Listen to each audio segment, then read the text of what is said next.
జాతర మొదలెట్టండిరా. కన్న కన్న మొగాలి రాగుల్లో ఉన్న గంట గజ్జె కట్టి ఆడాలి రా చిన్న పెట్ట అంతా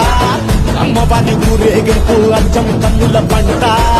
రంగరంగ వైభవంగా రంగులు చల్లాలంట అమ్మ డంగురు డంగురు డంగురుమా అమ్మ అమ్మోరు డంగురు డంగురుమా అమ్మ డంగురు డంగురు డంగురుమా అమ్మ అమ్మోరు డంగురు డంగురుమా రంగులని కలిసినట్టే ఉంటాయి రాయకుడు ఎవడి రంగు ఏమిటంటే ఎవడు చెప్పగలడు